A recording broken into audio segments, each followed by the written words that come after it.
Hi there, and a warm welcome to Winner's Corner. It's Saturday. It's time for V75. I hope you join us because we're off to our neighbor country in West Norway, and it's time for Bjerke to bring us some great V75 races. And of course, Mike, we talked about this before. There's a little bit different rules in Norway. Yeah, especially three rules are different. You can't carry a whip into the race, and then you can go off stride on the final stretch, and then the starting system's a bit different when you have the circular system. So number 5, for instance, isn't at all as bad in Norway as it is in Sweden. So what about the races? Pretty good, pretty good. I would say a little bit uneven, a bit uneven. A couple of horses stand out in more or less every leg on the V75. Okay, let's see what Mike has for us today. We're starting off in the 5th race, and this is the race that marks the start of the V75. It's a long distance race, so who will prove to be the strongest one here? Yeah, this is the most even one on the V75. A lot of horses can win this one, but I'm going to go for number 15, Once for All Face. I feel he seems to be quite underestimated this time. Very difficult, of course, with the 60-meter handicap, but the way the horse looked second to last time when he won very easily at Jägersro, I was quite impressed by him. He was last up until about 800 meters to go and then finished very strong the last 800 meters. He needs cover, throughout, especially over a long distance like this, but I think he will get it from number 14, Victory Korsgaard. So with a cover right up to the final stretch, he can really finish hard. Starting off with a great win bet there, a show bet there from Mike. And now we're moving on to the 6th race, the second leg of the V75. Now this is the bronze division. How would you like to solve this one? Number 1 is going to be a very clear favorite and hard to beat if he keeps the front, but I've got a horse that is completely underestimated here and wrong on the percentages. Number 12, Windy Amick with Bjorn Goop. She makes her first appearance for her new trainer, Bjorn Goop, and she's been out against the toughest horses possible. Second to last time, she finished very strong in Norway. I really like that. Then last time she was out in the European Championship in deep water and never really got into the race. But this time she moves down in class considerably, and the first race for Bjorn Goop, very interesting, but a difficult post makes it a little bit difficult to win. Okay, so completely overlooked horse there from Mike.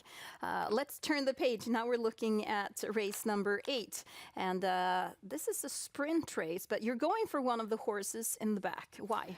Yeah, at first I felt I had to look for the winner up front somewhere, the ones that had the chance to take the lead. But in the end, you know, when you look at the races, the previous races, number 10, Seal Kronos, really stands out. I think he's simply a lot better than the rest here. And the way he finishes every time, the last lap is really fast. And I don't think it will matter all that much that he's starting off from a difficult post. Last time he looked absolutely wonderful. It was against easier opponents, that's granted, of course, but this time I feel that this is not the most difficult Class 1 race that we've seen, relatively low grade, and with Örjan Kihlström driving this time, I feel that Seal Kronos has just got to win this one.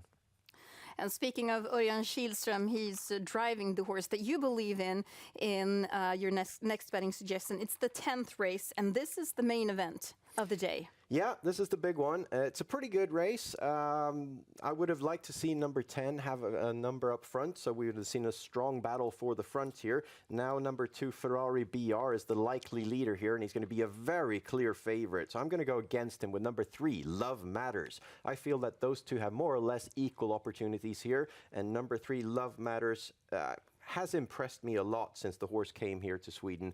Daniel Rydén training, Örjan Kihlström driving once again. With numbers turned around, with Love Matters on the inside of Ferrari BR, I would have been 100% certain. Now I'm a little bit unsure, but the value for money compared to the favorite is just great. So Axel Jensen's memorial, Mike thinks that horse number 3, Love Matters, is going to win. Now let's take a look at the daily double, and we've already talked about Love Matters because that's your banker in the first leg. What about the second leg? Well, 2 horses stand out a bit. I feel that number 3 is going to be too much of a favorite. Number 5, Bikini DK, is a lot more interesting. Very impressive in Denmark. Not very fast times, but it's been on pretty slow tracks. And then number 8, Bugatti Brick, with Bjorn Goop driving this time, is very interesting. Extremely fast behind the gate and can get a good racing position despite the post here. So 2 combinations for Mike's daily double. The V75 handed out in races 5 through 11. You need to find the winners in these 7 consecutive races. And of course, we're in Norway, so a little bit different rules. So take a notice of that. And of course, it's the V75 World Cup, so 192 combinations, Mike. Yeah. You have 3 bankers. Yeah, I feel that Lionel stands out in the gold division. He's back in Norway now. I think the trainer and driver really wants to win this race. He's gearing up for the Prix d'Amérique, of course, so he's not in full form, but he should win this one nonetheless. And your banker in the 5th leg. Yeah, Noble Amok. Well, he's got an excellent post here. He's relatively fast behind the gate, and I think he will hold on to the lead. And if he succeeds with that, I think the race is over. Okay. And of course, 2 difficult legs to start with. 192 combinations for the V75 World Cup race. Now, that was all we had for you for today. For more information, please visit our website, SwedishHorseRacing.com. Now, we wish you the best of luck, and may you win big.